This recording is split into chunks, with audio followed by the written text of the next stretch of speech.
समय सत्यभामा श्री कृष्ण जी से कहती हैं कि हे प्रभु, आप सर्वव्यापक हैं, सभी कालों में एक समान हैं, आपके लिए सब कुछ एक समान है और सब कुछ आप में व्याप्त है। तो हे प्रभु, यह कार्तिक मास और सभी तिथियों में एकादशी तिथि आपके लिए सबसे प्रिय क्यों है? सो हे प्रभु, इसका कारण कहिए। तब भगवान श्री कृष्ण जी कहते हैं कि हे प्रिय, तुमने मुझसे बहुत ही सुंदर बात पूछी है। सुनो, मैं इसका कारण बताता हूं कि कार्तिक महीना और एकादशी तिथि मुझे क्यों प्रिय है। एक समय महाराज बेन के पुत्र राजा पृथु ने देव ऋषि नारद जी से प्रश्न किया था। तब नारद जी ने उन्हें कार्तिक मास की महिमा बताई थी। राजा पृथु के प्रश्न के उत्तर में महर्षि देव ऋषि नारद जी ने कहा, राजन, शंख नामक एक राक्षस बड़ा बलवान और अत्याचारी हो चुका था। वह शंख राक्षस अपने अत्याचारों से तीनों लोकों को कंपायमान कर दिया था। वह शंखासुर ने स्वर्ग में रहने वाले देवताओं को जीतकर इंद्र आदि 10 दिक्पालों के अधिकारों को छीन लिया। उसके डर से सभी देवता सुमेरु पर्वत की गुफाओं में अपने कुटुंबियों के साथ बहुत दिनों तक छिपे रहे। हे राजन, वे सुमेरु पर्वत की गुफाओं में निश्चिंत होकर के रहने लगे। उधर जब शंखासुर को पता चला कि देवता आनंद के साथ, बड़े सुखी के साथ सुमेरु पर्वत पर रहने लगे हैं, तो उसने सोचा कि ऐसी कोई जरूर दिव्य शक्ति है जिसके कारण देवता अपने अधिकार छिन जाने के बावजूद भी बलवान होते नजर आ रहे हैं। हे राजन, देव ऋषि नारद ने कहा कि हे राजन, वह शंखासुर यही बात अभी सोच ही रहा था कि उसके मन में अचानक वेद और वेद मंत्रों के बल के बारे में ज्ञात हुआ। तब वह कहने लगा, हो न हो, लगता है कि देवता वेद मंत्रों के बल से ही बलवान हो रहे हैं। क्यों न वेद इनसे छीन ली जाए और वेद मंत्र इनसे ले ली जाए, जिसके कारण ये सभी देव निर्बल हो जाएंगे। देव ऋषि नारद जी बोलते हैं कि हे राजन, ऐसा सोच करके वह असुर शंखासुर ने भगवान विष्णु को सोते हुए देखकर सत्यलोक धाम में वेद चुराने के लिए पहुंच गया। तब भगवान मायापति ने उसको आता देख करके, उसकी नियत जान करके, उसके डर के मारे बीज मंत्रों के साथ समुद्र में जल के छिप गए।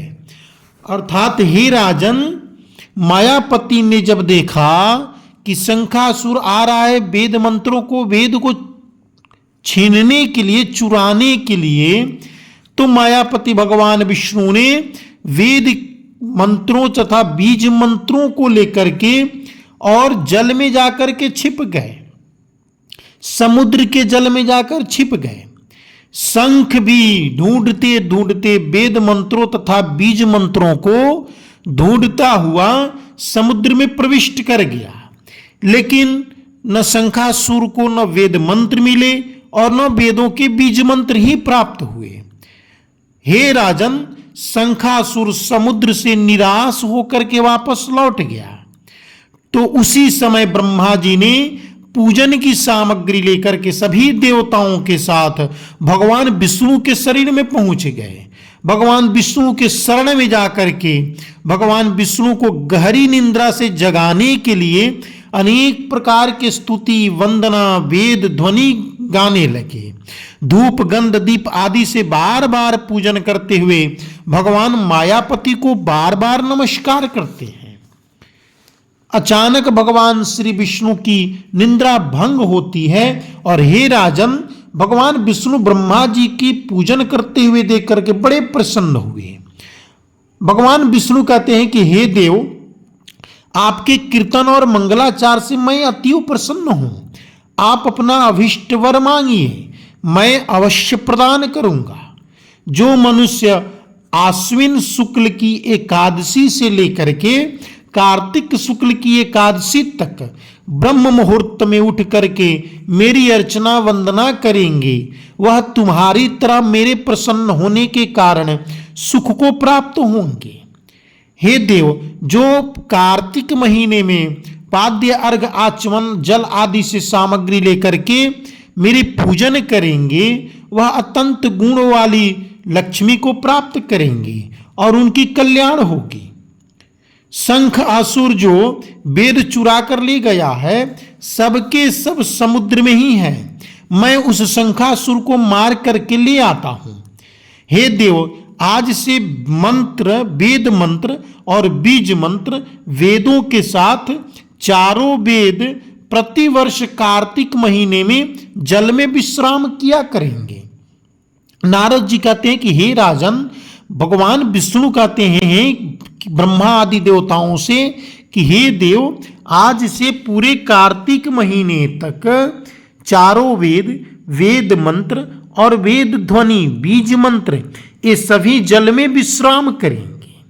अब मैं मत्स्य रूप धारण करके समुद्र में जाता हूं और हे देवता सब, आप लोग भी ऋषि महर्षियों के साथ लेकर के मेरे साथ चले।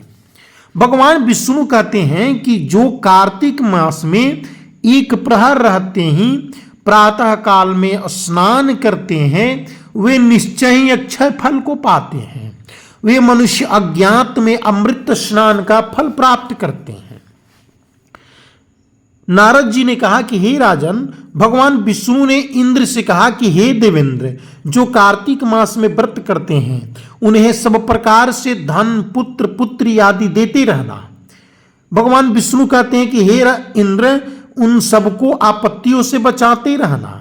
भगवान विष्णु ने कुबेर से कहा कि हे धनपति कुबेर, मेरी आज्ञा अनुसार तुम कार्तिक मास में व्रत करने वाले, कथा श्रवण करने वाले के धन्य धान्य बढ़ाते रहना, क्योंकि इस प्रकार का आचरण करने वाला प्राणी मेरा रूप धारण करके जीवन मुक्त हो जाता है।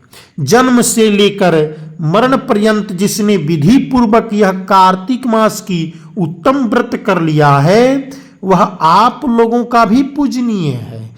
आप लोगों ने मुझे कार्तिक शुक्ल एकादशी तिथि को जगाया है, कार्तिक शुक्ल एकादशी तिथि को मुझे जगाए हो, इसलिए यह एकादशी तिथि बहुत मेरी प्रिय होगी और मान्य होगी और मुझको प्रिय होगी।